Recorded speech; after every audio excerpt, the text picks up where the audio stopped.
Perfecto. El título de este pequeño webinar es Motivación y sensopercepción entre la realidad y la emoción. Se escucha como una rima, es a propósito, completamente a propósito, ¿verdad? Eh, el principal objetivo de este pequeño seminario va a ser entender cabalmente qué es la motivación y de qué manera la manera en la que nosotros percibimos el mundo a través de nuestros sentidos moldea nuestra capacidad para estar motivados, no nada más a realizar algo, sino a desempeñarnos conductualmente de tal o cual manera. Muy bien. En cuestiones de psicología, es muy, muy común que confundamos motivación con algún otro tipo de concepto, como tener ánimo para hacer las cosas. Escuchamos muy, muy prostituido, muy comercializado el término de motivación a través de los coaches de vida y de los influencers, decir que la motivación para cumplir tus objetivos, la motivación para tener un proyecto de vida, etcétera, etcétera. Pero tenemos que irnos primero a lo más básico, que es la parte fisiológica de la motivación. Tenemos que describir primero qué es estar motivados o cómo se define la motivación en un término físico y fisiológico para después entender de qué manera esta es activada a través de nuestros procesos cognitivos y qué es lo que nos invita a seguir motivados desde el punto de vista químico, la dopamina y los demás componentes de la química cerebral, pero también los factores conductuales. Entonces, vámonos despacio, vámonos primero a lo más básico. Voy a empezar a compartirles pantalla. Pues esa es la parte introductoria entre la realidad y la emoción.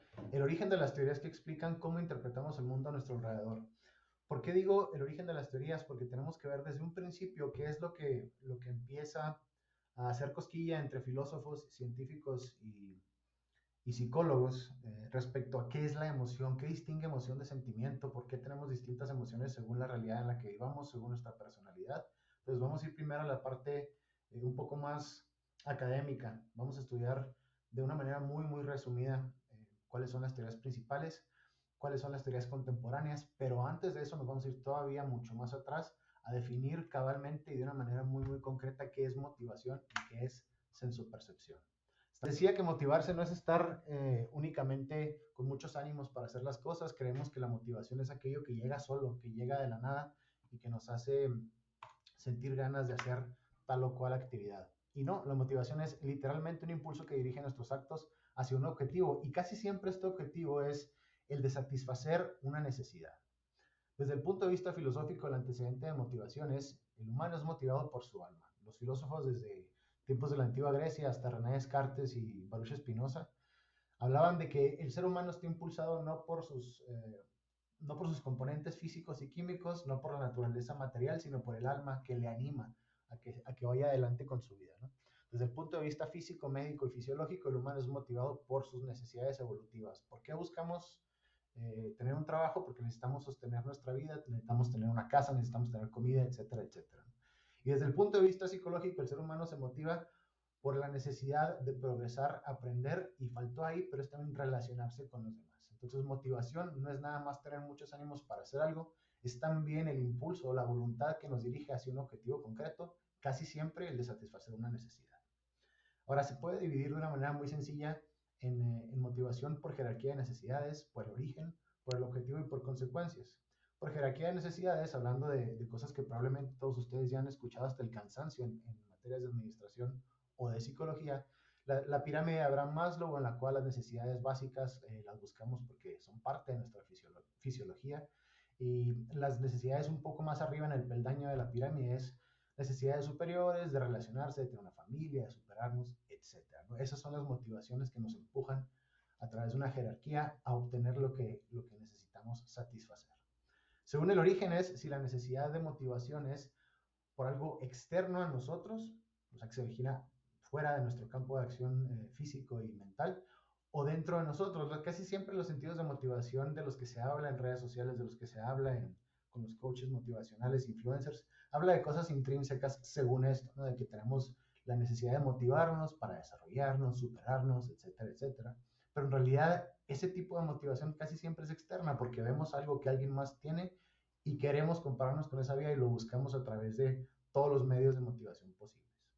Movemos ahora según el objetivo, ya sea que el objetivo sea satisfacer nuestra necesidad y obtener una recompensa, ya sea alimento, dinero, techo, superación personal, un trabajo, etcétera, o una influencia, un objetivo negativo que es realizar algo, nos motivamos a hacer algo por miedo a las consecuencias. Y un ejemplo muy burdo tal vez es la motivación para hacer nuestras tareas porque si no reprobamos, o la motivación a hacer las cosas dentro de nuestro hogar porque si no nos regañan nuestros papás, ¿no? Ese es el tipo de objetivo al que me refiero con negativo. Según las consecuencias es si la motivación es algo personal, es algo que va a tener un efecto directo en nuestra vida, o si es social, y esto es muy romántico de decir, pero si es social es el efecto que tendrá para todos. Si estamos motivados a ayudar a los demás, si nos dedicamos a una actividad o cumplimos con un objetivo para los demás. ¿Alguna pregunta hasta aquí? ¿Se entiende qué es la motivación en su origen más ínfimo y de qué manera lo podemos subdividir? Si hay claridad al respecto o tienen alguna duda hasta ahorita.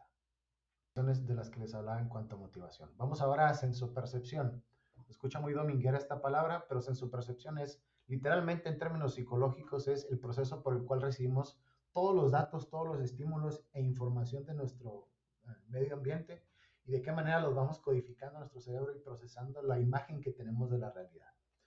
En cuanto a antecedentes, desde el punto de vista filosófico o histórico, muchos filósofos, muchos científicos e incluso miembros del clero en años anteriores, en épocas anteriores, se discutía mucho que en realidad si la percepción era en realidad fidedigna o si era un engaño, ¿no? En cuestiones de la iglesia era un engaño del diablo, que este mundo material es un engaño y la verdad es espiritual, etcétera, etcétera. En cuestiones filosóficas se hablaba de que cada uno ve un mundo distinto según su capacidad para digerir lo que ve. Entonces, filosóficamente la percepción es un engaño subjetivo de los sentidos y hasta ahí. En cuestiones fisiológicas, en cuestiones del cuerpo, la percepción depende de los sentidos y su exposición al exterior. Es muy obvio que no todos tenemos la misma vista, olfato y demás sentidos. De la misma manera, no tenemos la misma recepción y procesamiento de estos estímulos del exterior. Hay gente que ve las cosas de manera distinta en cuestiones tan sencillas como en gamas de colores y en cuestiones un poco más complicadas respecto a cómo interpretamos un símbolo, cómo interpretamos una nota musical. Eso es la parte fisiológica de la sensopercepción. En cuestiones psicológicas es muy similares. La percepción depende de los sentidos y de la fenomenología psicológica y neurológica de cada individuo. El cómo estamos creados, el cómo está programada nuestra cabeza, es en realidad el proceso cognitivo que nos va a decir cómo es el mundo.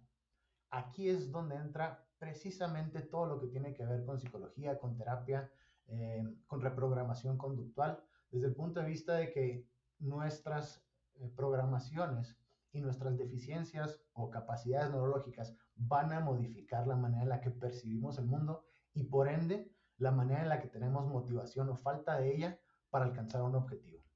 Es muy común que se cree que los jóvenes que se quedan dormidos en clase o los jóvenes que no tienen la capacidad para retener un trabajo nada más son flojos o de plano no tienen la capacidad que tienen los demás, pero en realidad es esto, es un antecedente psicológico y fisiológico que habla de qué tanto está afectando los sentidos y la codificación de la información que recibe esa persona para poder saber si está motivado o no y por ende explicar por qué alcanza algunos objetivos y algunos no, por qué batalla en la escuela, por qué batalla con las relaciones. Ese es el punto original de todo lo que tiene que ver con la mente y con la terapia.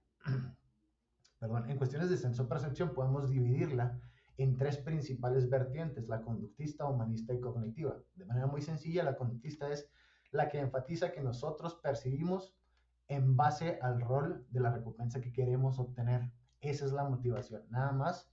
Eso es lo único que motiva a nuestros sentidos para percibir y codificar información de cierta manera.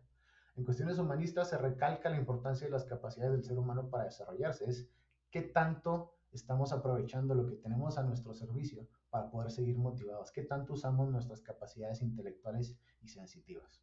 Y por el otro se enfatiza en el estudio de los procesos mentales, que es prácticamente todo el estudio de psiquiatría, psicología y demás ramas de la salud mental. ¿Dudas hasta aquí? No, claro. Perfecto, muy bien. Ahora vamos a hablar de motivación en cuestión de logros.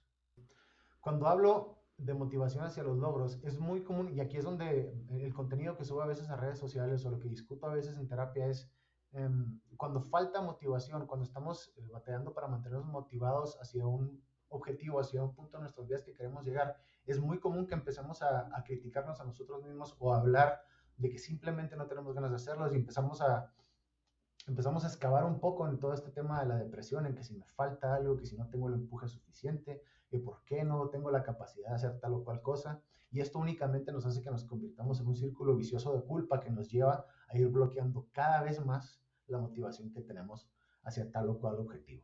¿Alguno de ustedes en este preciso momento está batallando para sentirse motivado y seguir adelante con algún tipo de plan de vida que tengan, con algún tipo de proyecto o incluso con alguna relación en su vida que digan, no puedo más con esto, no puedo resolver esta situación, me voy a rajar, no voy a poder con esto? ¿Alguien le está pasando en este momento? Yo, Cuéntanos por favor, Luis, y lo vamos con Ana Lucía. claro, básicamente yo estoy tomando cursos de escritura creativa, es algo que me llena, es algo que me gusta y tengo objetivos los cuales realizar, pero para mí es muy difícil sentarme después de una jornada laboral o después de tener otras ocupaciones familiares, sociales, pero es muy difícil para mí sentarme y a escribir. Y eso ha afectado mucho mi autoestima en el sentido de que yo siento que no soy buen escritor. Ok, muy bien. Es precisamente, qué bueno que lo sacaste a colación y que nos permites escucharlo. Es precisamente eso a lo que me refería cuando empieza un círculo de culpabilidad, ¿no? Muchas veces, y esto todavía más sencillo, yo creo que a todos nos pasó cuando tenemos algún problema en la escuela con alguna materia, empezamos a culparnos, es que ¿por qué los demás sí pueden con matemáticas? ¿Por qué a mí se me dificulta tal o cual materia, física, química, etcétera? Y empezamos a sentir que en realidad es algo que tenemos nosotros mal desde nuestro proceso cognitivo, pero nunca nos detenemos a pensar, y los padres tampoco, al menos no antes, en que tal vez no tiene que ver con nuestra capacidad cognitiva, sino con nuestra capacidad sensoperceptiva. En ocasiones cosas tan sencillas como no tener los lentes adecuados para que el niño pueda ver bien desde todas partes del aula, no tener las herramientas didácticas en su casa para poder, no sé, incluso hasta una calculadora científica para llevar a cabo sus labores, nos hace sentirnos desmotivados porque nunca nadie nos explica que esto tiene que ver tanto con nosotros mismos como con nuestro medio ambiente también, con nuestra capacidad para tener todas las herramientas necesarias. Eso es lo que estoy a punto de explicarles en la siguiente diapositiva, pero antes quiero escuchar a Ana Lucía, cuéntanos. Hola, bueno, pues a mí lo que me pasa es que yo entré como que en una encrucijada, ¿no? Entre el desarrollarme como profesional, pero aparte, pues el hecho de que estoy criando, ¿no? Entonces, eh, como que es esta parte de la misma exigencia que uno mismo a veces se pone o la misma sociedad te marca de que tienes que hacerlo como que todo bien, pero llega un punto en el que es tanta como esa presión que pierdes, o al menos a mí me pasa que como que pierdo la motivación de hacerlo, o sea y en rato siento que hago como que lo mínimo necesario, pero al mismo tiempo siento que no es suficiente, pero no tengo ganas de hacer más. Entonces es, como menciona Pedro, un círculo vicioso muy horrible, porque, bueno, yo lo noto en tres partes, ¿no? En mi cuestión profesional, en el trabajo y pues al momento de las cuestiones que son en mi casa y con mi hija, ¿no? Entonces sí se vuelve como que un poquito más complejo. Excelente, gracias Lucía. Este punto parece que están cayendo exactamente como van los ejemplos. Me va a servir mucho lo que me están diciendo para darles ejemplos de la siguiente diapositiva. Y a lo que me refiero es a lo siguiente. Luis Ángel nos está hablando de capacidad, literalmente capacidad de energía para llevar a cabo, después de una jornada laboral física, llevar a cabo algo que te gusta. Por el caso de Ana Lucía está haciendo algo un poco difícil para ella, no precisamente que no nos guste ser papás o que no nos guste tener obligaciones dentro de la casa, pero ahí no tiene mucho que ver con si nos gusta o no, sino que es algo que se tiene que desarrollar sí o sí. Este punto también es muy criticado en todas las personas cuando dicen, es que ¿por qué no haces ejercicio? Es que ¿por qué no lees más? Es que ¿por qué no te avientas un curso de otra cosa? ¿Por qué no te sigues preparando? Y piensan que no tenemos ganas de hacerlo, es que te falta motivación. No, es que no son falta de ganas, no es falta tampoco de voluntad para seguir adelante. Lo que pasa es que cuando queremos seguir motivados a la fuerza, cuando esta motivación no está fundamentada en deseos o prácticamente en objetivos que tenemos para nosotros, cuando es externo lo que se nos está queriendo imponer, es muy difícil, a pesar de que tengamos todas las capacidades cognitivas y sensoperceptivas para seguir adelante, es muy difícil que logremos encontrar esa motivación y seguir adelante. ¿Por qué? Porque no siempre son cosas que vienen desde una necesidad intrínseca, como decíamos ahorita. No es necesariamente que yo quiera alzar la casa, no me muero de ganas de alzar la casa, pero es una motivación que batallo para seguir adelante con ella porque no es algo que viene de mí. Ese es el caso de Ana Lucía, tal vez es el caso de muchos papás que estamos trabajando y que tenemos problemas con los horarios y con la energía al final del día. Y por el caso de Luis Ángel, que no es papá, pero también tiene responsabilidades, ahí es lo contrario, es algo que a él le gusta, no puede seguir motivado al respecto y se siente culpable de no seguir adelante, pero no porque no tenga las capacidades, sino porque literalmente nos está faltando motivación por el tiempo, por la parte humanista, por el empuje que tenemos de estar motivados a la hora que se acaban las energías, ¿no? Voy a poner la diapositiva, ahorita seguimos participando gracias a Luis y Ana Lucía. Díganme por favor si la ven. Hacia los logros, hacia todo aquello que nos impulsa a satisfacer una necesidad, perdón, no necesariamente física o primaria, como veíamos en la diapositiva anterior, sino una necesidad de satisfacción casi siempre psicológica, personal o espiritual. La descripción aquí es muy sencilla, es que se tiene la influencia tanto externa como interna, ya que al buscar y conseguir un objetivo sentimos satisfacción por el esfuerzo realizado, pero también recibimos el reconocimiento de las personas que se encuentran a nuestro alrededor. Tanto personalmente como socialmente estamos obteniendo algo satisfactorio al cumplir con esto, ¿no? Y las 4 principales exposiciones que se hacían cuando se empezó a investigar esta relación entre motivación y sensopercepción son de 2 colegas que eran McClellan y Atkinson, perdón, Adams, Estes y Markov. Voy a explicar cabalmente nada más los 2 primeros, los otros 2 son un poco más de estadística matemática aplicada en la psicología y por lo tanto no es práctico verlos en este momento. McClellan decía que lo que motiva a un ser humano a seguir adelante es la necesidad de afiliación. Esto significa la necesidad de sentir que pertenecemos a un rubro social o a una sociedad con tales o cuales características. La necesidad de logro y la necesidad de poder. La necesidad de logro es obviamente para tener distinción dentro de esta misma sociedad de afiliación que hablaba, y la necesidad de poder es algo innato en el ser humano. Tenemos que sentir que tenemos el poder no sobre los demás, sino mínimo para que los demás no nos critiquen. McClellan se clavaba mucho en la cuestión de la aceptación social, al igual que Adams, que ya veremos adelante. Atkinson decía que lo que impulsa a un individuo a seguir motivado hacia sus logros son los motivos, se refiere a particulares, así que yo quiero ser el mejor profesor del mundo, yo quiero ser la mejor terapeuta del mundo, quiero ser la mejor mamá del mundo, el mejor papá del mundo, ese tipo de motivos. Expectativas tanto propias como ajenas, es qué se espera de la persona a esta edad, en este tiempo y en esta sociedad. ¿Se lo está cumpliendo o no lo está cumpliendo? Y esto entra mucho en lo que los jóvenes están sufriendo ahorita, de que a los 20 y tantos ya deberías tener esto y esto y esto. A los 30 ya deberías estar casado y tener tu primer hijo. Y este tipo de expectativas que no necesariamente son realistas y que tampoco son objetivas, son muy subjetivas y varían según el tiempo. Y por eso tenemos que estar haciendo siempre un cambio de narrativa en nosotros mismos. Cuando nos juzgamos hacia nosotros, hacia nuestro interior, nos juzgamos como mal porque no cumplimos con expectativas. Esa motivación puede verse muy mermada porque sentimos que no estamos cumpliendo con el estándar social y esto nos hace sentir que no estamos logrando las cosas. Y por último, Atkinson decía que el valor del incentivo, ¿qué tanto voy a obtener de cumplir con este logro, de seguir motivado para este logro? El ejemplo más claro de eso es cuando estamos en una carrera. No todas las materias nos gustan, no todos los profesores son de nuestro agrado, batallamos a veces, pero el valor del incentivo es lo suficiente, tener nuestra educación profesional, es lo suficientemente poderoso como para seguir motivándonos a lograrlo.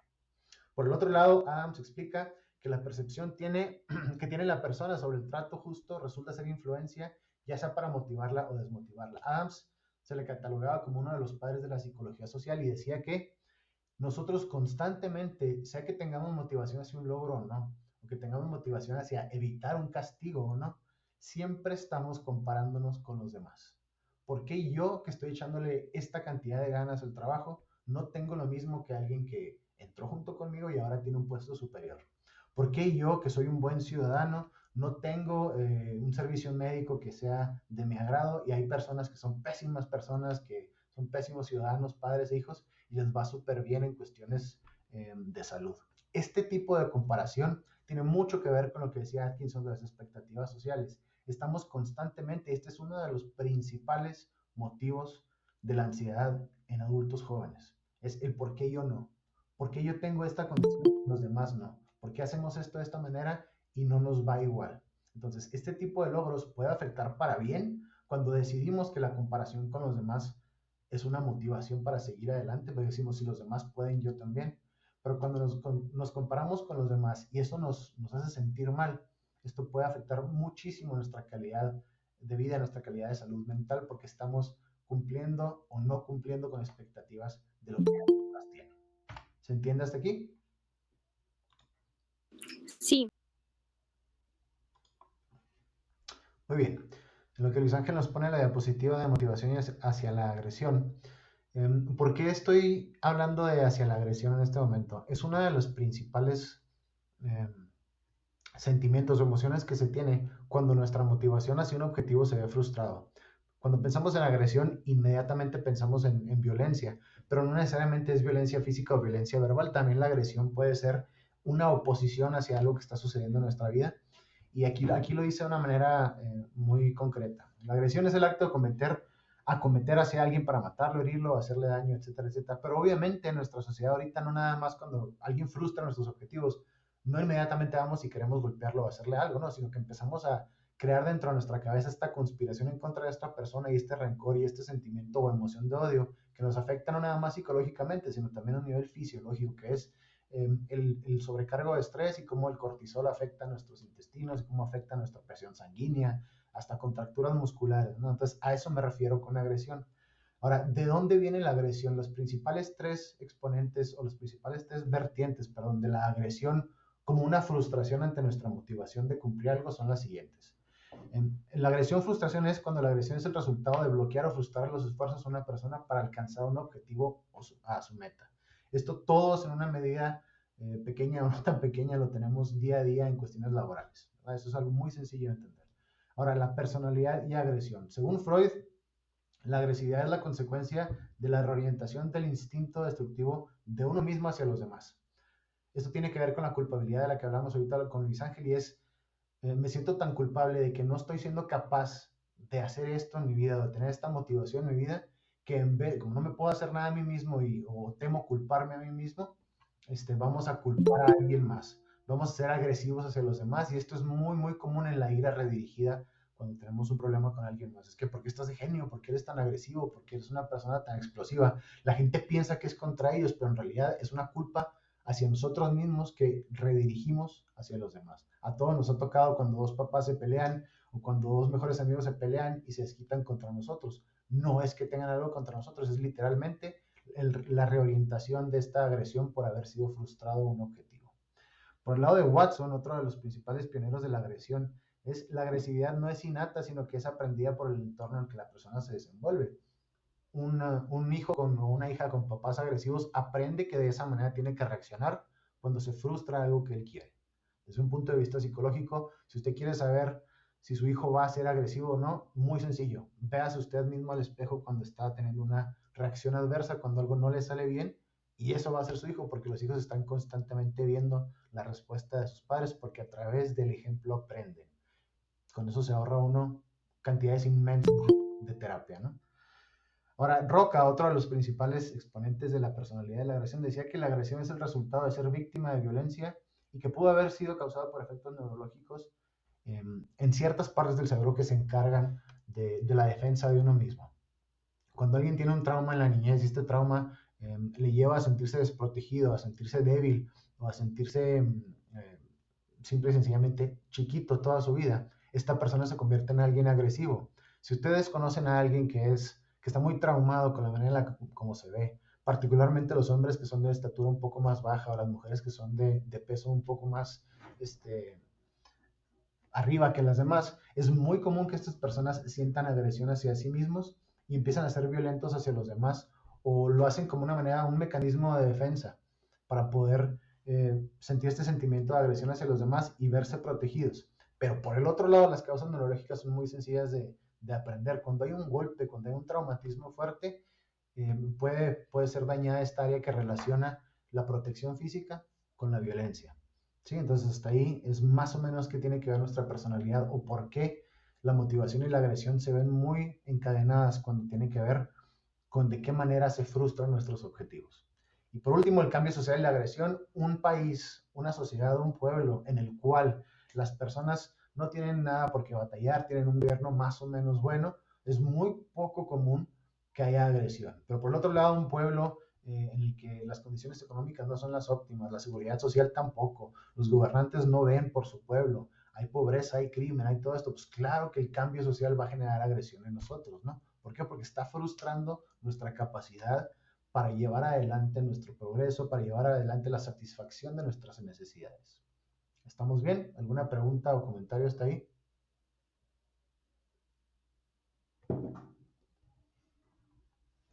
No, todo correcto. Muy bien, gracias. Adelante, por favor, Luis Ángel.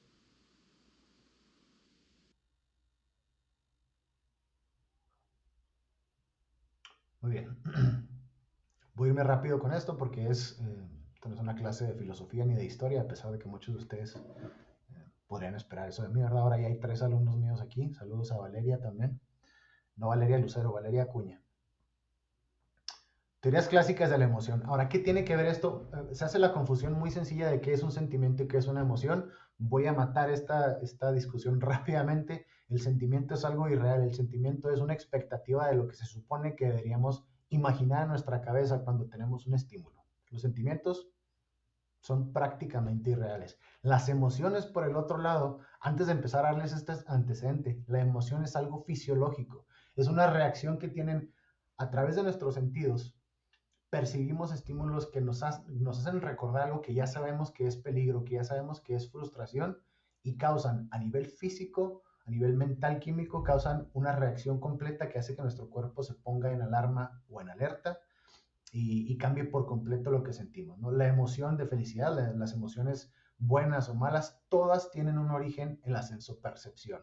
Incluso los sentimientos como el amor, como el odio, también tienen que ver con la sensopercepción, porque cuando queremos a alguien, lo queremos por la manera en la que nos hace sentir a un nivel físico. Es mentira esto de que los sentimientos son muy bonitos y lo tenemos idealizado porque es algo muy bello en poesía, es algo muy bello en la escritura, no. Son emociones porque a un nivel físico cambian la manera en la que nuestra fisiología nos hace sentir, y esa interpretación a través de una parte de nuestro cerebro que se llama la amígdala e el hipotálamo nos hacen sentir ciertas cosas a un nivel mental. Esos cambios físicos son los que influencian nuestro sentir mental, y a la vez ese sentir mental produce hormonas como dopamina, oxitocina, serotonina, que nos hacen sentir bien a un nivel físico. Entonces es un lenguaje de 2 vías la emoción, ¿sí? Pero tiene que ver con sensopercepción, porque es la manera en la que nos hace sentir un estímulo o una persona, cambia esa comunicación entre mente y cuerpo. Ahora, no vamos a hablar de René Descartes y de Baruch Spinoza porque prácticamente son los primeros 2 filósofos, historiadores y pues prácticamente hasta escritores que hablaron de la emoción de una manera un poco más completa, ¿no? Cada uno lo catalogó de distintas maneras, pero no es el objetivo ahorita hacerlos perder el tiempo con esto. Vámonos con los psicólogos que lo estudiaron, ¿no? Por su parte, Cannon se centró en dar la explicación de los signos conductuales o fisiológicos de la emoción a través de los procesos cerebrales. A esta teoría de Cannon se le llamaba el cerebrocentrismo. ¿Por qué? Porque decía que las emociones implican el percatarse de las cosas y por lo tanto enviar una señal o un nivel consciente al resto del cuerpo y a nuestra conducta basándonos en lo que hemos percibido a nuestro alrededor, ¿no? El cerebro es el que hace esta combinación, este cóctel de qué es la reacción que tenemos que tener, cuál es la emoción que tengo que tener ante estos estímulos. Por eso se le llama cerebrocentrismo. Y esto es lo que hasta la fecha se piensa, ¿no? Que uno tiene la capacidad directa de controlar las emociones. Así que no te enojes, no estés triste, cuando muchas veces no podemos controlarlo aquí porque tiene que ver con el nervio vagal, con los distintos procesos fisiológicos a un nivel un poco más visceral que se dan cuando estamos interpretando una alerta, ¿sí? Por la parte de James Lange, que eran 2 colegas que trabajaban juntos también, ellos decían sobre la emoción. James, por su parte, decía que una emoción implica la percepción de cambios corporales producidos a partir de un estímulo. A mi punto de vista, eso es lo más centrado que se decía antes en las teorías clásicas, ¿no? El estímulo tiene que ver con la manera en la que nuestro cuerpo interpreta un peligro o un buen sentimiento, y eso es lo que nos hace sentir una emoción, el estímulo físico. Por otro lado, Lange complementaba con lo siguiente: son los cambios y reacciones corporales. No hay emoción sin ellos. Hasta ahí. No se puede tener una emoción si no hay cambios corporales. Si estuviéramos parapléjicos, si estuviéramos catatónicos, la emoción no existe. Por más bien que funcionara a nivel cognitivo el cerebro, si no hay sensopercepción, se acaba la emoción. Cuando vemos un perro venir hacia nosotros corriendo, no es como que empecemos a maquinar a un nivel consciente, así que ese perro puede morderme. O cuando vemos a alguien sospechoso en un callejón oscuro, decimos, esa persona tal vez tiene malas intenciones. No probamos eso, no probamos esa cognición. Estamos literalmente reaccionando ante estímulos de manera sensoperceptiva. Por su lado, Watson dice que la conducta precede a la emoción. Honestamente, yo no estoy de acuerdo con esto, pero hay que verlo porque siempre hay que ver esta dicotomía entre las teorías, ¿no? La conducta precede a la emoción, sin embargo, también pensaba que las emociones son únicamente reacciones que tiene el cuerpo ante determinados estímulos que provienen del medio. Watson estaba medio confundido, pero esa confusión fue la que creó las teorías contemporáneas, que es lo que vamos a ver más adelante. Sí, estamos todos. Ok, teorías contemporáneas. Hablando de estas tres personas, de Plotchik, Mandler e Izard, son, una vez que se empieza a investigar un poco más en la parte intangible de las emociones, en la parte no necesariamente, ¿cómo les diría? No necesariamente fría, se empieza a especular si en realidad las emociones tienen que ver con nuestra crianza, con la manera en la que interpretamos el mundo por ideas preconcebidas de nuestros padres, etc. Pero también a través de un lente muy, muy objetivo de qué tanto tiene que ver nuestro sistema nervioso autónomo. Y es muy sencillo de entender. Vamos a darle rápido para hacer un poco más llevadero esto. Plotchik decía que las emociones no son buenas ni malas en sí mismas, sino que todas son necesarias y presentan como que cierto tipo de funciones para nuestra supervivencia. Muy sencillo, ¿no? O sea, si no sintiéramos miedo, tendríamos un peligro constante de cualquier cosa. ¿Por qué? Porque el miedo nos protege de tal o cual consecuencia nefasta en nuestra vida. Sentimos apego o amor hacia una persona porque nuestra necesidad de socializar o de vivir en tribu nos hace desarrollarnos más fácil. Entonces, no hay emociones buenas ni malas. Esa es la parte que debemos recordar de Plotchik. Mandel, por su parte, decía que la emoción está ligada completamente a la actividad neuronal que actúa de forma directa en el sistema nervioso autónomo. Esto quiere decir que ni la preconcepción de ideas, ni los sentimientos aprendidos, sino simple y sencillamente la máquina que tenemos acá arriba es la que dicta qué emociones sentimos.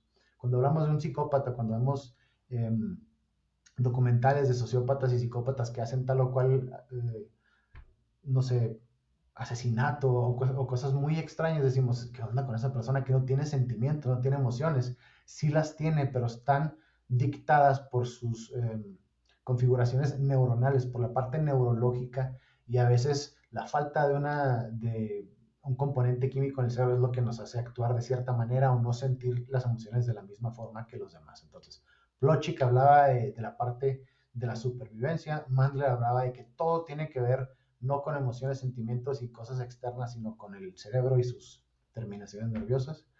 Izard decía que las emociones van a facilitar la comunicación a través del feedback facial. Esto está muy interesante y posteriormente voy a subir contenido a mis redes al respecto y de cómo existen unas neuronas llamadas neuronas espejo. Y esto se ve mucho en los niños chiquitos, que un niño como ve a su madre reaccionar ante algo, como la madre le habla, el niño modifica no nada más su conducta, sino también su presión arterial, la manera en la que pone atención, su estado de ánimo.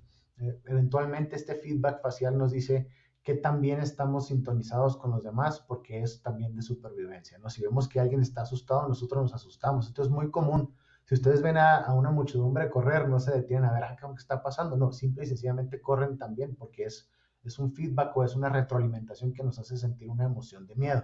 Igual cuando dicen que la risa es contagiosa, literalmente es esto, las neuronas en nuestro córtex prefrontal, las neuronas espejo nos hacen que nos identifiquemos con la risa de alguien más o con el miedo de alguien más. Entonces, esta retroalimentación es uno de los principales factores que llevó al ser humano a evolucionar en tribu, ¿no? La capacidad para confiar en la expresión de alguien más.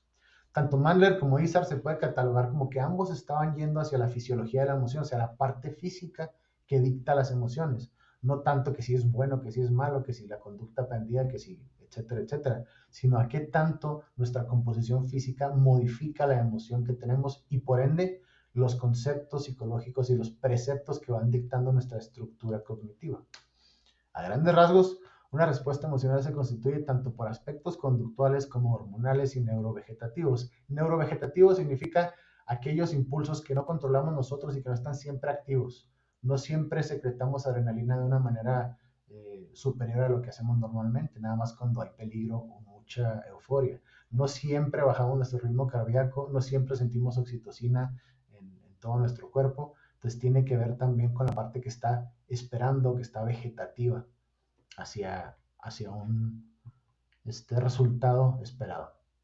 Entonces la amígdala, aquí dice lo que les decía ahorita, es una parte que está situada debajo, si mal no recuerdo, entre el cerebelo y el resto del cerebro. No recuerdo cuál es el otro organelo que está ahí, pero la amígdala es la que cocina, no las amígdalas de aquí, está detrás del cerebro, es la que cocina las emociones, es la que nos dice si hay peligro o no hay peligro, si hay felicidad, si hay confort o no hay confort.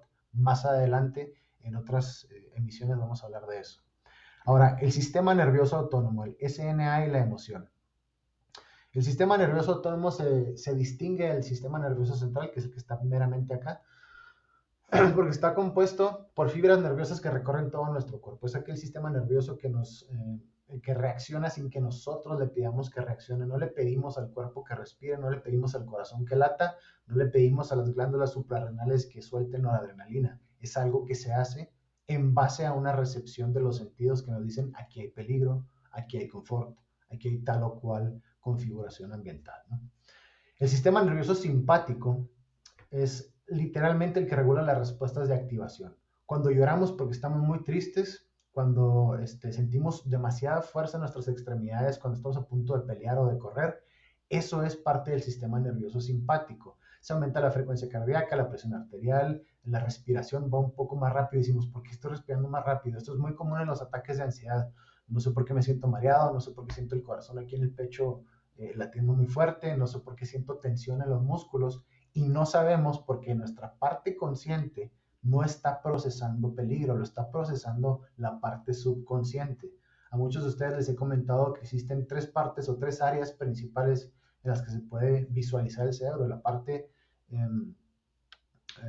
prefrontal, que es la lógica, la parte límbica, que es la que maneja el sistema nervioso autónomo, las emociones y las reacciones, y la parte se le llama reptiliana, pero no tiene nada que ver con lo que ustedes piensan, tiene que ver con los procesos de digestión, los procesos más sencillos que compartimos con otros animales.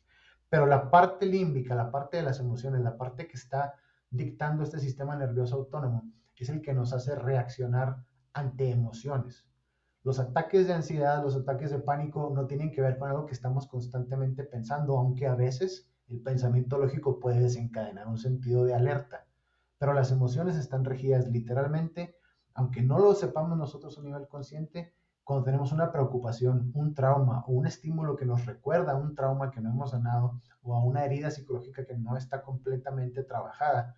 Este sistema nervioso autónomo no distingue de lógica, no distingue de presente ni de pasado, de real ni de ficticio. Nosotros le damos la señal de que hay peligro, que el trauma es inminente, que la alerta es inminente y lo hacemos que entre en acción y que nos ponga en alerta. Por eso se acelera el ritmo cardíaco, por eso se entumen los brazos y las piernas, por eso empezamos a ver como que se nos cierra la visión. No es que nos vayamos a desmayar, es un mecanismo de defensa para enfocarnos mejor en nuestro objetivo. Eso lo interpretamos con un ataque de ansiedad y pensamos que estamos volviendo locos o que de plano algo va a suceder, pero no va a suceder nada. Es que le estamos dando una falsa alarma a nuestro sistema nervioso autónomo. Esto a veces causa un círculo vicioso que nos hace, tengo estas sensaciones físicas, entonces me siento nervioso, por lo tanto pongo al cuerpo en alarma y me da esas sensaciones físicas de nuevo y se vuelve un ataque de ansiedad que puede durar horas, ¿no? Entonces, ese es uno de los orígenes físicos de la ansiedad.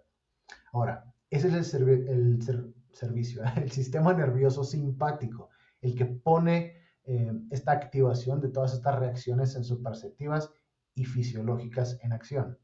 Pero la otra parte del sistema nervioso autónomo que nos hace entrar en una emoción de tranquilidad es el parasimpático, es el que devuelve el cuerpo a su equilibrio normal o lo que se llama en cuestiones médicas la homeostasis, que es cuando el ritmo cardíaco vuelve a tomar su ritmo natural, cuando dejamos de tener esta sensación de estar entumecidos porque los músculos están produciendo ácido láctico y vuelven a dejar de producirlo, es cuando el cuerpo vuelve a un equilibrio normal. Esta es la importancia del sistema nervioso autónomo, esta es la importancia de encontrar técnicas terapéuticas que nos permitan acceder al control de un sistema nervioso que en años anteriores se creía que no podía estar bajo nuestro control. Pero estudios recientes en la Universidad de Harvard, en la parte médica, en el laboratorio del señor Andrew Huberman, han descubierto que este sistema nervioso se puede controlar a través de cosas tan sencillas, no precisamente meditación y cosas muy complicadas, pero cosas tan sencillas como ejercicios de visualización a través de volver a nuestros sentidos y controlar la recepción que tienen esos sentidos, pero también cosas bien sencillas como los ejercicios de respiración, como la exposición ante el agua fría, porque eso nos hace volver al presente y deja de darle al cuerpo este sentido de alarma que el subconsciente le da cuando está recordando un trauma. Entonces, aquí, este punto es donde volvemos al original de la motivación y la sensopercepción.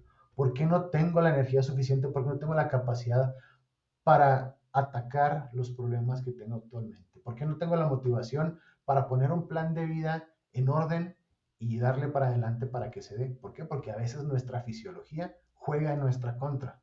Nos empezamos a juzgar como que no somos capaces, como que somos cobardes, como que no tenemos la inteligencia emocional necesaria, porque pensamos que todo lo que tiene que ver con motivación y emoción es algo que se controla acá con la mente, cuando en realidad es muchas veces, la mayoría de las veces, una respuesta fisiológica, subconsciente, ante un trauma que traemos latentemente en nuestra parte límbica, que traemos algo todavía oculto que a pesar de que no lo pensemos todos los días, nos sigue repercutiendo a un nivel subconsciente y por ende a un nivel físico a través del sistema nervioso autónomo.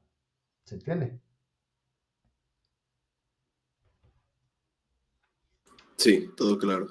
Muy bien.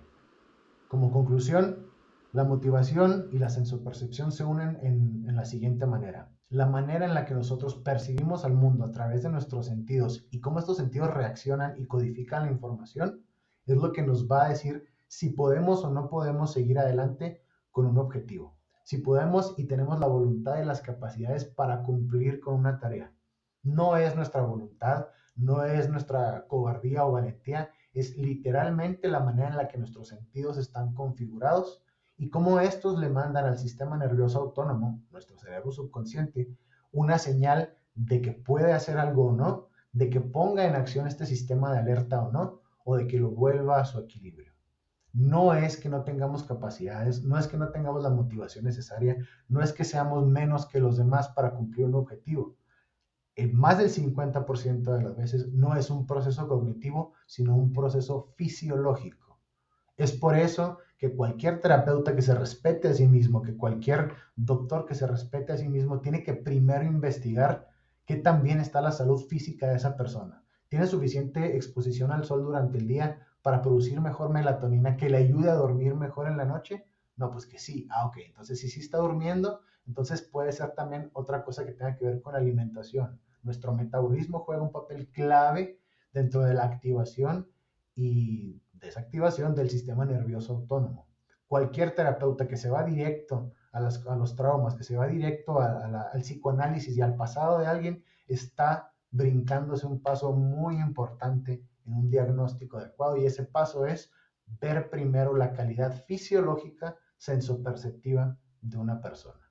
Antes de irnos a los modelos mentales, antes de irnos a las preconcepciones y estructuras que tenemos acá por la crianza, tenemos que ver si esta persona en realidad no está siendo afectada por su falta de sueño, por su alimentación, por su falta de actividad física, por sus hábitos, incluso, que todo ello afecta al cuerpo y el cuerpo no nada más obedece a la mente, el cuerpo también manda información a la mente y ésta la procesa y después la devuelve. ¿A alguien aquí le ha pasado que ha sido diagnosticado con una condición psicológica y diga, bueno, pues es que no tengo más que hacer? Y los mandan con un psiquiatra, les dan una pastilla y a veces funciona, a veces no, o les empiezan a hurgar en el pasado, que sí que tanto te quiso tu papá, que sí que tanto te llevas bien con tu familia, antes de preguntarles cómo estás comiendo, cómo estás durmiendo, qué hábitos nocivos tienes. ¿A alguien le ha pasado que un terapeuta les dé un diagnóstico así de irresponsable? Luis Ángel, ya puedes dejar de transmitir, hijo. Muchas gracias por la diapositiva. A mí me ha pasado que me diagnosticaron básicamente depresión cuando lo que tenía era una falta de exposición al sol.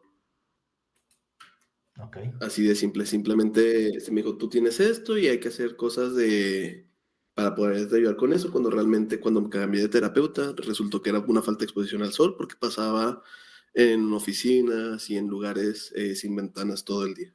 Así es. Esto es algo bien sencillo y el uso de, ahorita vamos con Ana Lucía, el uso de dispositivos móviles, y no me quiero ver como un viejillo renegado de la tecnología aquí, pero el uso del celular hasta tan tarde le está mandando a través de los receptores en nuestra retina, que tiene mucho que ver con el sentido de la vista, le está mandando la señal de que todavía es de día. Entonces tenemos que empezar a dejar de usar luz artificial y bajar un poco más la luz natural bueno, no natural, pero de los focos en nuestra casa, cuando ya queremos dormir, para que la retina entienda que ya es hora de dormir y empiece la secreción, o la producción, más bien no secreción, la producción de melatonina, que es la que nos permite conciliar mejor el sueño. Un doctor o un terapeuta que dice que, bueno, esta persona no puede dormir, le va a dar melatonina, así inmediatamente, ¿no? Primero regúlale su propia producción de melatonina, y ya si no puede, le das un suplemento. O hay doctores, a mí me pasó esto, hay doctores que dan un hipnótico, una pastilla que es un hipnótico y te hace dormir a fuerzas. Y pues, eso tampoco es sano porque estás forzando al cerebro a que se duerma fuera de su proceso natural de ir bajando su frecuencia electromagnética, lo cual tampoco es bueno para la ansiedad. Entonces hay que primero ver eso. Ana Lucía.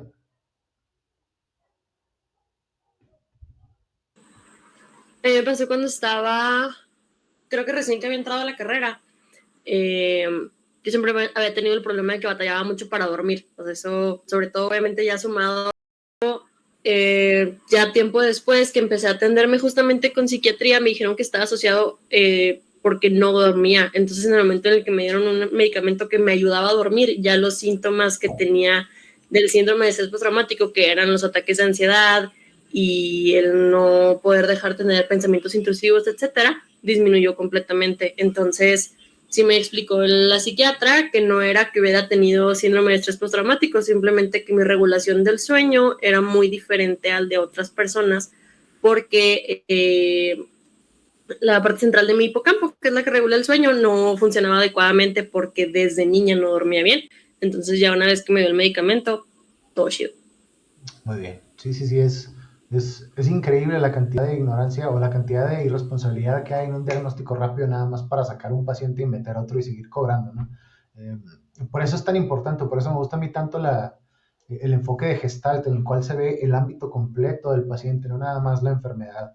El psicólogo clínico se va directo a la enfermedad y trata de ajustar al paciente a lo que él piensa que es un diagnóstico. Él dice, tú tienes depresión clínica por esto, a la tercera sesión, ¿no? En vez de conocerlo, en vez de ver en realidad qué tan afectado está por las cuestiones de hábitos, por las cuestiones físicas y fisiológicas, y qué tan influenciado está por su conducta, por su ámbito familiar, por la manera en la que duermen en esa casa, por la manera en la que hay ruido en la casa, no lo ven. Entonces, esa es la clave, o esa es la verdadera panacea, ¿no? de la psicología. Paciencia, ser constante, pero sobre todo ver al paciente, no nada más a los síntomas, ver el ámbito del paciente, ver el ámbito en el que se desarrolla, y ya después empezar a ver si se puede hacer un diagnóstico, si se puede hacer la receta de algún tratamiento que vaya con eso, ¿no? Pero de entrada irse directamente al psicoanálisis, a ver qué tanto conviviste con tu papá, con tu mamá, es muy irresponsable. Tenemos que ver primero, porque el mundo sigue cambiando, ¿no? De las presiones, como decía ahorita una de las teorías clásicas, las expectativas sociales que decía Atkinson es algo que está ahorita afectando muchísimo a los jóvenes, ¿no? Y esto lo vemos en los múltiples casos de depresión y ansiedad que hay en las generaciones que vienen llegando al mundo adulto. ¿Alguien más tiene preguntas? ¿Alguien más tiene alguna aportación? ¿O podemos dar por concluida la clase? Yo tengo una pregunta. En situaciones de constante estrés, de un estrés crónico, ¿cómo se puede mejorar la motivación pues de una manera constante? Algo como para poder contrarrestar eso. Ok, ¿sabes? Algo que está ahorita muy de moda, y lo digo en buen talante, no de moda que esté gacho o que no tenga fundamento, es algo que los americanos le llaman journaling, y es algo que yo trato de utilizar mucho con la gente a la que le doy asesoría. Cuando el estrés es demasiado dentro de tu vida, no quiere decir que no puedas con tanto estrés. Rara vez el estrés nos sobrepasa nuestras capacidades. Lo que en realidad sucede es que tenemos todo flotando. Es que no tenemos una organización puntual. Y esto se escucha muy, muy nerd, muy ñoño, y es escribir las cosas. No porque yo sea escritor y me gusta hacer esto y esto funcione para mí, sino porque desde el punto de vista neurológico, poner las cosas en papel, poner las cosas en orden, le da orden a nuestra cabeza. No sé si han oído este lema de Jordan Peterson que dice, lo primero que tienes que hacer en tu vida para ponerte en orden es ordenar tu cuarto. Y esto no es algo de moral, no es algo de conducta, es cuando logras ordenar tus cosas en el exterior, le mandas una señal a tu inconsciente, a tu subconsciente, que están en orden también conmigo, ¿no? Vaciar las cosas en un papel, cosas tan sencillas como la lista de cosas que todavía no terminas. Y dices, ok, estas son las cosas que todavía no he terminado y estas son las cosas que voy a hacer mañana. En cuanto lo pones sobre el papel, deja de estar mezclado acá. En cuanto hacemos una organización de nuestras tareas y ponemos, ok, ¿qué tanto puedo cumplir hoy? ¿Qué tanto puedo cumplir mañana? ¿Y qué tanto no está en mi poder? Así que tanto no puedo cambiar. En cuanto haces ese cambio y lo pones en papel, la mitad del estrés se va, porque pones todo en perspectiva y al final del día, en cuestiones mentales, en cuestiones de procesos cognitivos, eso es como que la clave, ¿no? Poner las cosas en orden y saber distinguir qué tanto puedes hacer y qué tanto no. Entonces, el estrés rara vez nos sobrepasa. Lo que nos sobrepasa es la falta de organización y la capacidad para soltar las cosas que no podemos controlar. Eso es lo principal. Una lista de esto me corresponde, esto no me corresponde. Lo que no te corresponde lo sueltas. Lo que sí te corresponde le das un orden y dices, tengo tantas horas al día para hacerlo y cuando no puedo terminarlo, mañana va a ser otro día. Y hasta ahí. Lucía. Yo tengo otra pregunta, o sea, aparte de las técnicas como el grounding, que eso es la de los 5 sentidos de mindfulness, ¿qué otras se pueden usar como para regular las emociones y que estas impacten positivamente en la motivación? Ok. El grounding es, la neta, el grounding es para cuando estás en un lugar que no es tu casa. O sea, que no puedes decir, me voy a tirar en el piso a meditar y hacer respiraciones diafragmáticas. Esto de los sentidos que les he mandado a algunos de ustedes, no sé si a Lucía se lo mandé yo, ella lo vio, pero a los demás es encontrar dentro de los sentidos un ancla que te devuelva al presente y que vuelva como que todos los sentidos a su punto de base original. Es parar el pensamiento a través de los sentidos, para los que no lo supieran, estoy dando esa explicación. Pero eso es para cuando estás en el transporte público, en el trabajo, en la escuela y no puedes ponerte a hacer om y meditar, ¿no?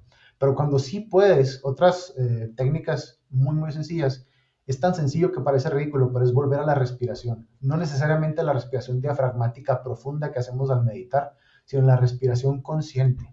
Cada vez se dice que la mente es como un chango en un cuarto, ¿no? Como un mono. Si intentas tú atraparlo, se te va a escapar, pero si tú te sientas tranquilo y le ofreces una banana, le ofreces un plátano, el chango viene solo. En este caso, en este ejemplo, la banana o el plátano es la atención en la respiración. Desde budistas como este que tengo aquí atrás, hasta los nuevos investigadores en el laboratorio de Andrew Huberman, dicen que la manera más sencilla de calmar un ataque de ansiedad, un sobrepensamiento, pensamientos intrusivos o narrativa negativa dentro de nosotros es enfocarte en tu respiración. No visualizar, no ver el grounding de 5 cosas que puedas tocar, sino cada vez que sientas un pensamiento, no pelearlo, no resistirlo, simplemente redirigir tu atención a la respiración. Se te va a volver a ir, pero no tienes que pelear o juzgarte como mal porque se te fue. Simplemente ves el pensamiento pasar y vuelves a tu respiración. Si vuelve ese pensamiento, no lo vas a pelear, vas a volver a enfocarte, vas a sacar esa banana para el chango de tu cabeza y esa banana es la respiración. Honestamente, de todo lo que intenté yo cuando yo estaba en una crisis, de todo lo que he estudiado, de todo lo que me he metido de chismoso a leer, lo más efectivo es volver al origen, volver a la base y esa es nuestra respiración. Y aparte, como les decía en la última diapositiva, esa misma respiración le manda una señal al sistema nervioso autónomo, particularmente al sistema nervioso parasimpático, que es tranquilo, vuelve al nivel de abajo, baja la adrenalina, baja el ritmo cardíaco. Si estoy respirando tranquilo y me estoy concentrando en eso, es porque no hay peligro a mi alrededor. Si lo quieres ver de un punto más de meditación, mindfulness y cosas del oriente, es volver al momento presente. No estar en el pasado, que no significa nada, no estar preocupados por un futuro que no existe, sino volver tu atención al presente. Es prácticamente lo mismo. ¿Alguien más? Gracias, Lucy.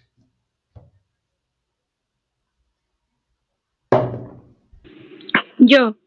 Dime, Rebeca. No sé cómo plantear la pregunta, pero bueno, me llamó la atención esta parte de que, bueno, primero un terapeuta debería indagar como en la calidad de los hábitos del paciente antes de mandarlo a psiquiatría, ¿no? Pero como por cuánto tiempo se tiene, vaya, este margen de que, ok, ya indagué todo esto, cambiamos los hábitos y no hay mejoría. ¿Cuánto tiempo le damos más o menos antes de mandarlo a psiquiatría? Ok, qué interesante pregunta, ¿eh? Honestamente, a mi punto de vista, no, para empezar, no hay así como que una regla que dices de tiempo, porque de nuevo, si caemos en poner tiempos y poner reglas y poner números, estamos cayendo en lo que caen los terapeutas que estamos tratando de evitar, o los especialistas que estamos tratando de evitar. No podemos medir a todos los pacientes, no podemos medir a todas las personas que estamos apoyando con una misma regla. Por eso tenemos que adentrarnos y ver, bueno, ¿qué tanto está reaccionando? Honestamente, a mi punto de vista, cuando el caso es muy extremo, cuando vemos que esta persona no reacciona de una manera positiva ante las técnicas de respiración, no está cambiando sus hábitos, o de plano, sus ocupaciones y su configuración conductual lo hacen que tenga renuencia a hacer este tipo de cambio de hábitos y de técnicas para meditar, ahí sí yo inmediatamente sugiero, ¿sabe qué? No precisamente dejar terapia, pero sí complementar con un diagnóstico psiquiátrico. Eso es muy sencillo bueno, al menos en mi experiencia, es muy sencillo de identificar cuando la persona van 2 veces que va contigo, se sigue quejando de algunas cosas y le preguntas, oye, ¿ya hiciste los cambios de hábitos o has seguido las técnicas que te recomendé para cambiar tales o cuales cosas? No, la verdad, no, es que eso no va conmigo. Te lo quitas inmediatamente. Y lo bueno, si no va contigo, antes de poder entrar a tu pasado, porque si no puedes con esto que te estoy encargando, no vas a poder con un psicoanálisis de tu pasado y de tu infancia.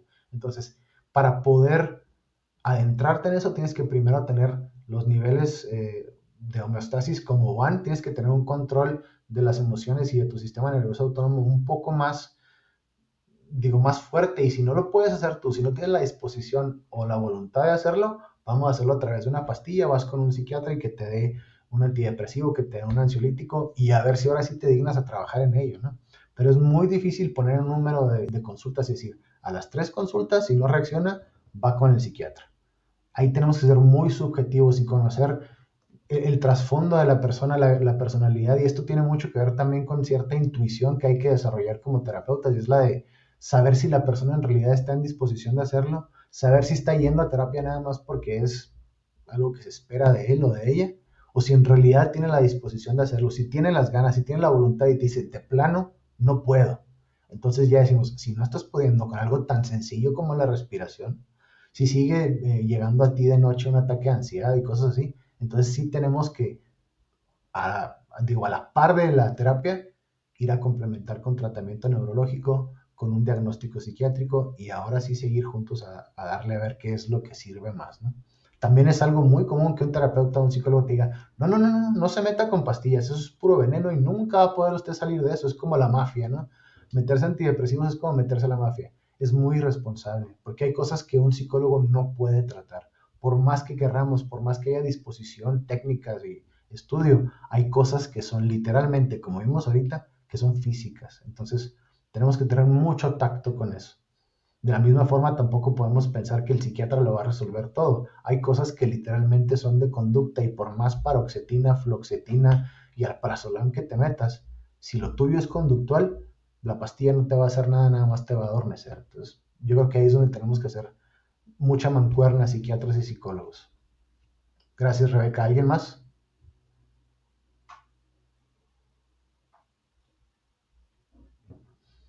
Muy bien.